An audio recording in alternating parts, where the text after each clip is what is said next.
تشدد کا نشانہ بنایا گیا، پاؤں توڑے گئے، زبانیں کاٹ دی گئی، نومولود بچوں کو درندوں کے خوراک بنائے گئے۔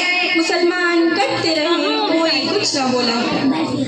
مسلمانوں کے گھر لوٹے، بستیاں جلا دی گئی، شہر ویران کر دیے گئے، ان سے جینے کا حق چھین لیا گیا، اور یہ بلا ایک ایک کر کے دنیا کے مسلم ممالک کو چاٹ رہی ہے۔ ہم کیوں اس خوش فہمی سے نہیں نکلتے؟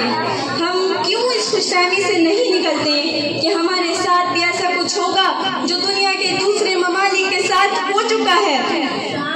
حقوق انسانی کی عالمی تنظیموں کو ہم مسلمان انسان نظر نہیں آتے؟ انسانی حقوق کے عالم برداروں نے ایک انسان جمال خاشقجی کی موت پر تواویرہ مچایا، جس پر ساری دنیا ماتم کنا بن گئی۔ وہیں پر برما کی روہنگیا مسلمانوں پر جو آفتیں آئیں، جن کی لاشیں پتھر کے پتوں کی طرح گری، لیکن اس پر کوئی نہیں رویا۔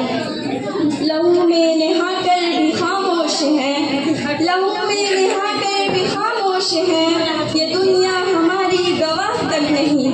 گری لاشیں پتوں کی مانند مگر، گری لاشیں پتوں کی مانند مگر، ہوا نے کوئی سستی سنی تک نہیں۔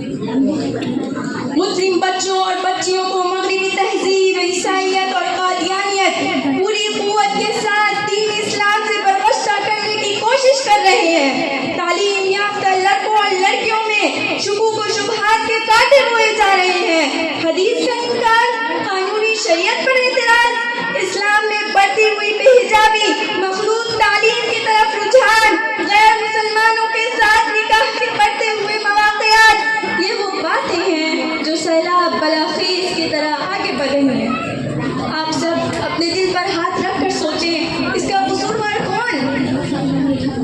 ماں باپ جنہوں نے اپنی بیٹیوں کی پرورش غیر اسلامی طرز پر کی، یا پھر مخصوص تعلیم جہاں لڑکیوں اور لڑکیوں کو آزادانہ میل جول کے پورے مواقع فراہم کیے جاتے ہیں، یا پھر ان کی معصومیت یا نادانی، وہ یہ بھی نہیں سمجھ پا رہے ہیں کہ ان کا یہ قدم انہیں جہنم کی طرف لے جا رہا ہے۔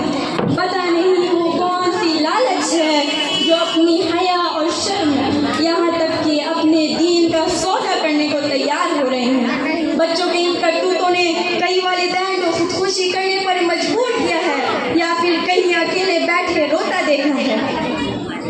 نوجوانوں میں ایک بے حیائی اور بدکاری کا طوفان امٹ پڑا ہے۔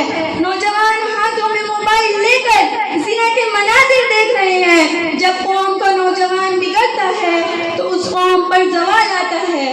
نئے سال کی خوشی ہم مسلمان مناتے ہیں، برتھ ڈے ہم مسلمان مناتے ہیں، سیریل کے بہانے مسلمان شرک یا کلمات سن اور دیکھ رہے ہیں۔ کیا کبھی کسی عیسائی کو بقرعید مناتے دیکھا؟ کیا کبھی غیر مسلمان کے گھر میں نعتیں بجتے سنی؟ نوجوانوں کہاں جا رہے ہو؟ ففروا الی اللہ، آؤ اللہ کی طرف اور توبہ کر لو، آؤ اللہ کی طرف اور توبہ کر لو۔ اللہ کے رسول صلی اللہ علیہ وسلم نے فرمایا، نکاح اتنا آسان کر دو کہ زنا مشکل ہو جائے، لیکن آج نکاح کو مشکل بنا دیا کہ زنا کرنا آسان ہو گیا ہے۔ کہیں اللہ کا عذاب تو نہیں کہ ہم نے دشمنوں سے مقابلہ کرنے کی ہمت چھین لی گئی ہے؟ غربت و افلاس سایہ کی طرح ہمارے پیچھے لگی ہے، حکمتوں سے ہم ریزولیشن کی بھیک مانگ رہے ہیں۔ قرآن صاف صاف کہتا ہے، انتم الاعلون